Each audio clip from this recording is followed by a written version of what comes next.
The two remaining members of West Africa's G5 Sahel alliance say they're paving the way to dissolve the anti-terrorist grouping after the other three founding countries left. The G5 Sahel, which included Mauritania, Chad, Burkina Faso, Mali, and Niger, was created in 2014 with an anti-terrorist force added in 2017, backed by France.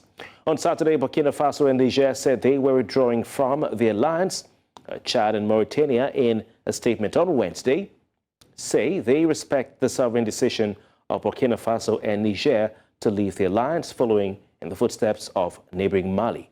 They also add that they will implement all necessary measures in accordance with the G5 founding convention, notably Article 20.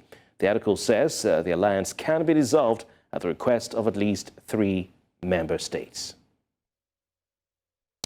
To discuss this, I'm glad to say we're joined by Achike Chude. Achike Chude is a global affairs analyst. It's good to have you join us, Mr. Chude.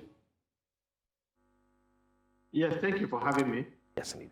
What would you say were the primary reasons cited by Burkina Faso, Niger, and Mali for their decision to withdraw from this group, the G5 alliance? And how will this impact or affect the overall, security situation, anti-terrorism fight in West Africa? Well, the G5 was supposed to operate at 2 levels.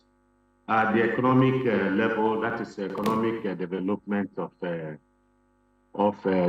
partner countries, the 5 countries of the G5 Sahel. And then also they were all confronted with a common problem of insecurity.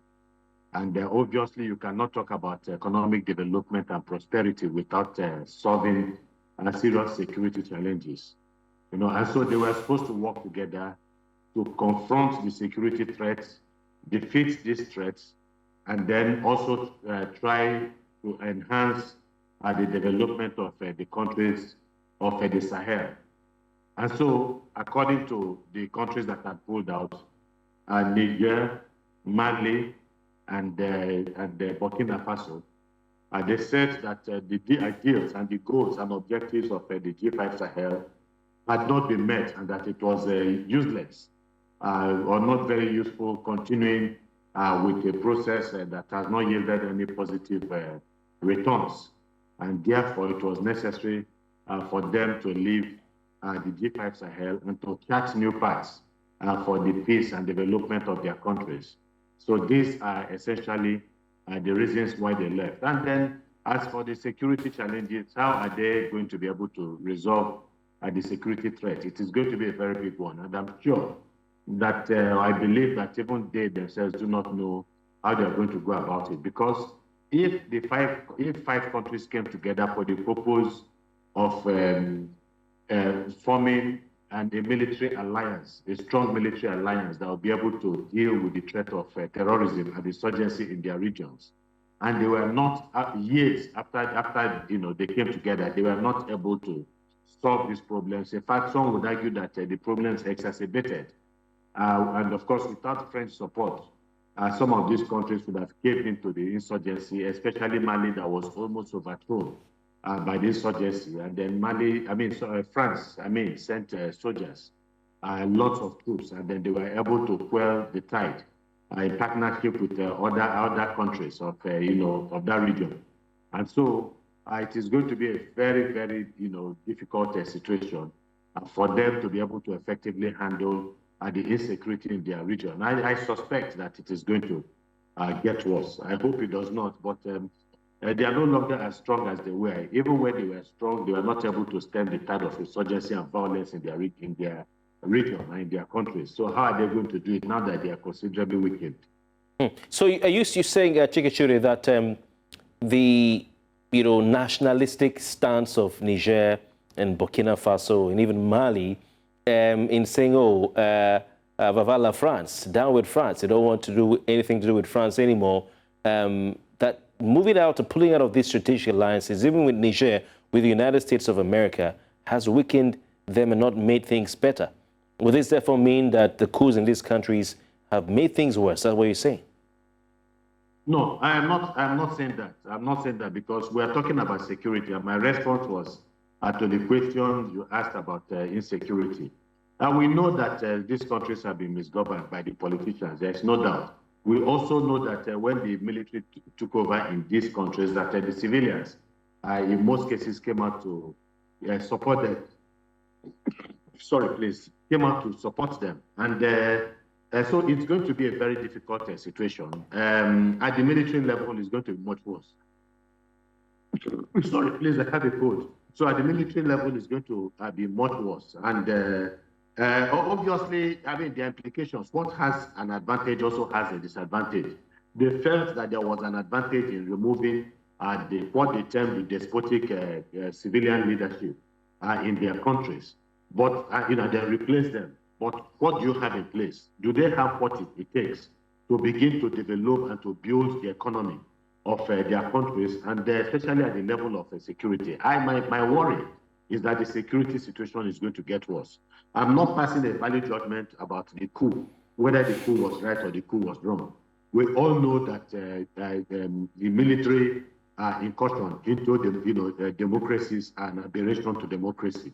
We all know that, but we cannot also neglect the fact that these countries were badly run.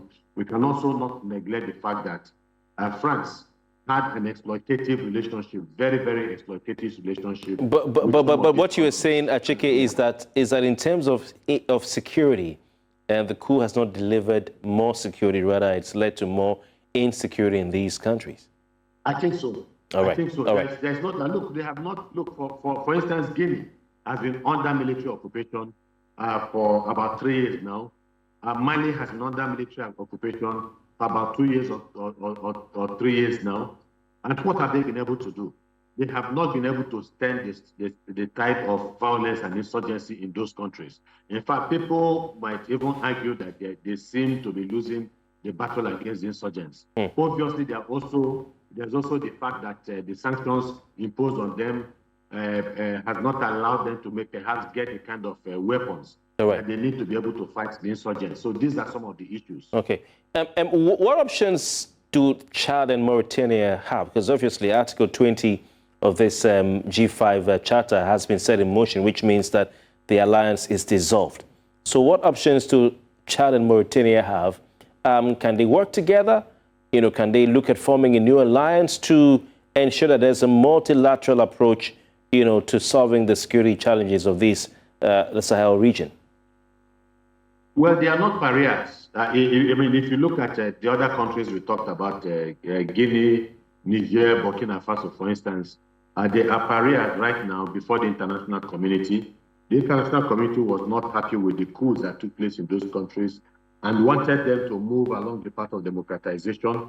Of course, ECOWAS has done a lot of work in this direction, but obviously every attempt to move them towards the path of democratization and transitioning has been rebuffed by the military junta in these countries.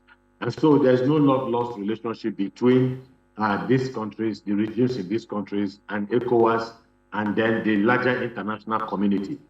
Therefore, it is going to be difficult to expect that the international community will cooperate with them with regards to helping them to solve some of their problems, especially the security challenges. But Mauritania and Chad, who do not have the same kind of problems, political issues in their countries, I think we'll still be able to attract some level of Achike, from the international community. Thank you so much. Sorry I had to interject there, but we have to go at this point. Thank you very much for your time. It's always a pleasure to have you. Thank you.